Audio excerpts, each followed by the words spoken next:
Oke,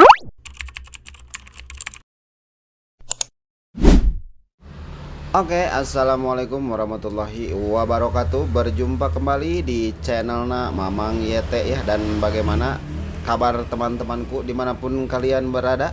Semoga sehat-sehat selalu ya teman-teman. Dan untuk pada video kali ini di meja si Mamang ya, ada HP Asus Zenfone Lab L2 ya. Ini dengan kondisi LCD-nya sudah retak ya, bukan LCD, layarnya ya gitu, seperti itu, layar sentuhnya. Tapi kata kata yang punya HP ini teh pengen diganti semua ya teman-teman. Jadi di video ini memang akan mentutorialkan bagaimana cara mengganti LCD ya untuk Asus Zenfone Lab L2 ataupun L1 juga bisa ya teman-teman, seperti itu ya. Dan langsung saja ya, kita akan persiapkan dulu si alat-alatnya ya, seperti ini ya. Dan di bagian sini kita akan coba aja untuk membongkar dulu buat SIM tray-nya ya teman-teman, seperti itu. Nah, kita akan coba dulu SIM tray-nya kita buka seperti ini, lalu kita akan membuka backdoor-nya ya teman-teman, membuka casing belakangnya seperti itu. Kita akan buka casing belakangnya ya, dengan posisi kita ambil celah dari lubang SIM tray ya, seperti ini. Mau pakai kuku bisa ataupun mau pakai mika juga boleh ya teman-teman, tergantung selera kalau saat pembongkaran ya. Nah, posisi di sini langsung bisa terbuka ya teman-teman, seperti ini. Nah, di bagian sini kita akan copot dulu untuk baterainya ya, supaya tidak ada korslet ya saat nanti pembongkaran.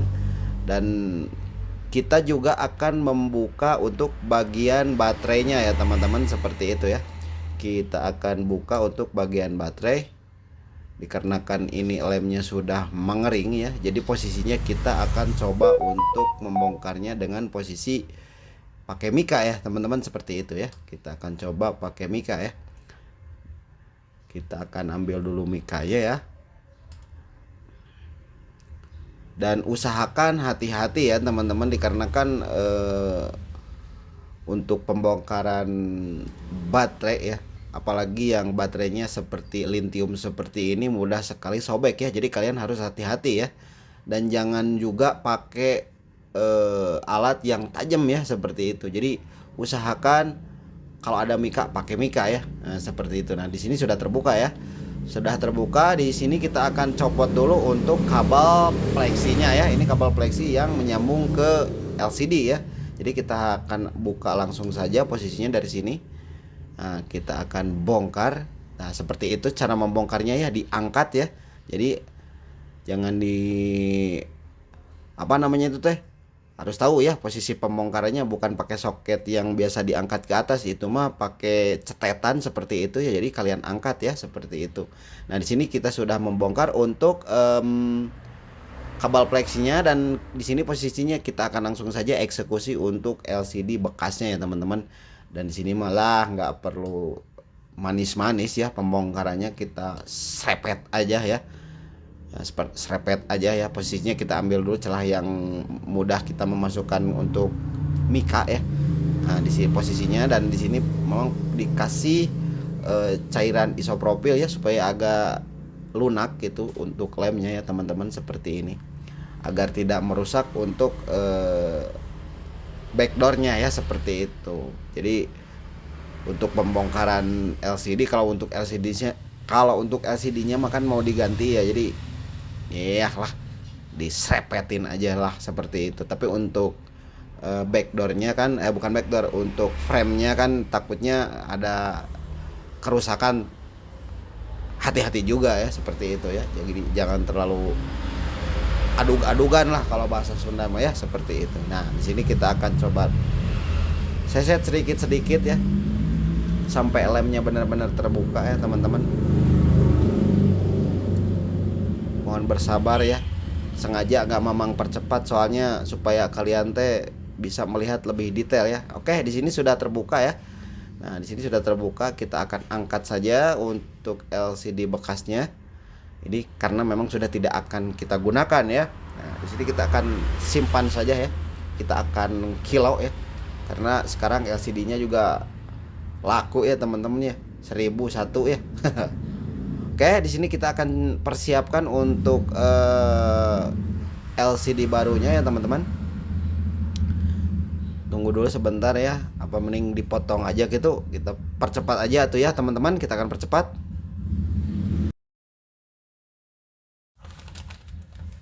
Oke, di sini LCD-nya sudah siap ya teman-teman, tinggal kita akan pasangkan.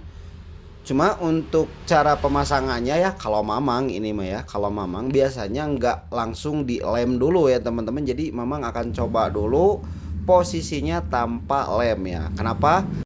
Kita akan coba dulu ya teman-teman dengan posisi tanpa lem teh, supaya bila nanti LCD-nya ada masalah, kita tinggal copot lagi, kita akan kasih lagi ya ke orang yang menjual ya, seperti itu. Jadi nggak pakai lem dulu ya teman-teman, seperti itu. Jadi kita akan coba dulu sebelum kita permanen ya, maksudnya kita pasang lem ya. Jadi kita akan coba dulu dengan posisi dites seperti itu. Kalau memang biasanya seperti itu, dikarenakan kenapa?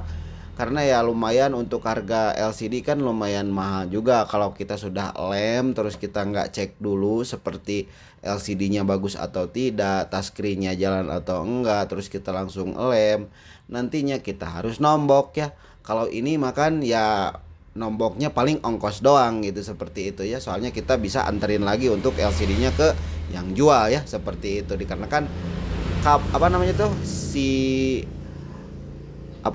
segelnya kita belum buka ya, seperti itu. Jadi di sini akan kita coba dulu ya tanpa lem ya teman-teman, tanpa lem LCD ya. Dan di sini aduh rada susah ya untuk pemasangan kabel plexinya dan ternyata sudah masuk tapi ya. Nah di sini kita akan pasangkan lagi untuk baterainya ya teman-teman, kita akan pasang lagi. Dan di sini kita akan coba dengan cara dicas dulu ya untuk tampilannya apakah ada atau tidak ya, untuk tampilan gambarnya ya. Bismillahirrahmanirrahim, semoga saja nyala ya. Alhamdulillah ya. Untuk posisi LCD ya ada gambar ya, dan kita akan tunggu aja beberapa saat ya, apakah bisa masuk ke menu atau tidak, maksudnya bisa timbul pengisian atau tidak ya, maksudnya seperti itu. Oh, dan ternyata ada ya, pengisian ada. Di sini kita akan coba langsung nyalakan saja untuk pengetesan layar sentuhnya ya teman-teman, apakah berfungsi atau tidak ya. Nah di sini posisinya HP baru menyala ya, kita akan tunggu aja dulu beberapa saat ya. Nah di sini bagian sini kita akan tes dulu ya untuk semuanya ya, layar sentuhnya ya apakah berjalan atau tidak, seperti itu. Dan HP sudah masuk ke sini ya, kita akan tes aja. Oh dikarenakan ini pakai password ya teman-teman, kita akan acak saja lah. Untuk teksnya ternyata layar sentuhnya juga bagus ya teman-teman, untuk kembalinya juga bagus. Kayaknya ini bagus ya teman-teman untuk LCD-nya ya. Di sini kita akan coba matikan aja lah untuk posisi LCD-nya. Kita pengetesannya udahlah segitu aja ya, kayaknya ini udah bagus sih LCD-nya. Jadi di sini kita akan langsung pasang saja. Nah kalau sudah seperti ini ya LCD-nya, berarti kita akan kasih lem ya, dikarenakan sudah pasti bagus ya untuk LCD dan lancar jaya ya. Jadi kita akan bongkar lagi untuk baterainya seperti ini, untuk kabel plexinya juga kita akan angkat lagi seperti ini. Lalu kita bongkar lagi pelan-pelan, tapi yang ini ya teman-temannya, dikarenakan ini LCD baru nih. Kalau sampai rusak ya waduh nombok parah atunya, kena kita kayak nggak dapat bati ya teman-teman, seperti itu. Nah di sini kita akan coba bongkar dulu untuk plastiknya ya, kita akan bongkar dulu untuk plastik penutupnya seperti ini. Nah di bagian sini kita akan langsung saja kasih lem ya teman-teman. Kita akan cari dulu untuk lemnya ya, dimana memang terlupa lagi deh ini teh si lem nanti ya. Nah kita akan, nah di sini sudah ketemu ya. Nah di bagian sini kita akan lem pinggir-pinggirnya saja ya teman-teman, seperti di video ya. Kita akan lem pinggirnya saja, jangan kalian berikan lem untuk bagian tengah ya, apalagi itu aduh bahaya sekali. Yang pertama ya, yang kedua nyusahin tukang servis yang lain bila nanti kalau kalian ganti LCD-nya di tukang servis ya teman-teman, nggak di rumah, seperti itu ya. Jadi usahakan jangan pernah pakai lem untuk tengahnya ya, kalau tidak mau HP kalian rusak ya. Itu berlaku untuk semua HP yang seperti ini ya teman-teman, nggak selalu Asus gitu ya. Untuk Oppo ataupun untuk Vivo juga sama ya. Oke, di sini lemnya udah terpasang ya, jadi kita akan langsung saja ratakan ya. Untuk backdoornya nggak mamang bersihin dikarenakan memang masih bagus ya, bukan backdoor itulah frame maksudnya nantinya. Nah, untuk framenya di langsung saja ya ke mamang tadi dipasangin lagi, nggak mamang bersihin karena memang sudah bersih ya. Oke, jikalau sudah berasa udah pas ya, kita akan langsung masukkan saja untuk kabel fleksinya teman-teman seperti ini. Nah, pelan-pelan saja ya teman-teman, jangan terlalu gerasak gerusuk ya. Soalnya untuk pemasangan LCD mah kita teh harus benar-benar santai gitu ya, teliti agar tidak ada kegagalan saat pemasangan LCD ya teman-teman seperti itu. Oke, di sini sudah rapi ya untuk kabel fleksinya sudah masuk. Di sini kita akan pasangkan untuk baterainya, dan di bagian sini dikarenakan memang sudah tidak ada yang lain ya. Di saat tadi kumamang buka juga ya, udah langsung saja kita pasangkan saja untuk posisi apa namanya itu frame-nya ya, atau casing belakangnya.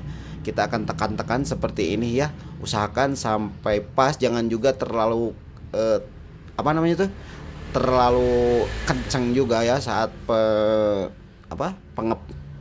pemasangan frame-nya itu, dikarenakan takutnya LCD-nya ketekan terus nantinya pecah dehnya. Aduh, geus we piomongan we lamun udah kitu mah.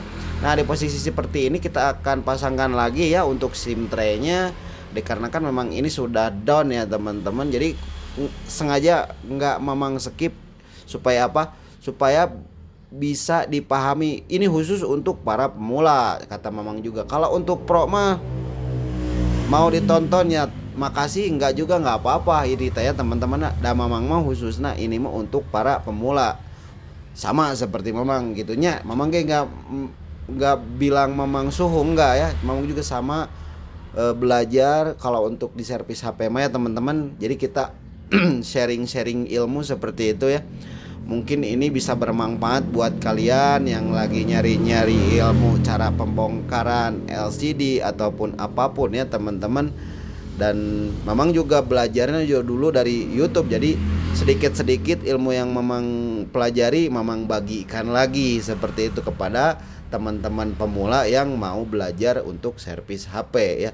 Nggak perlu kursus, nggak perlu apa namanya itu, nggak perlu kita sekolah. Kalau kita niatnya benar-benar mau belajar pasti bisa teman-teman. Dan memang buktinya gitu, memang belajar dari YouTube ya, walaupun nggak 100% nggak 100% tahu gitu seluk beluk handphone, tapi setidaknya kita bisa memperbaiki permasalahan kecil seperti ganti LCD ataupun konektor charger ya teman-teman. Dan di sini udah beres ya teman-teman, dan alhamdulillah ya lancar jaya lah pokoknya mah untuk HP-nya ya sudah bagus ini mainnya. Dan mungkin segitu aja untuk video dari mamang. Akhirul kata, assalamualaikum warahmatullahi wabarakatuh. Tetap semangat ya teman-teman.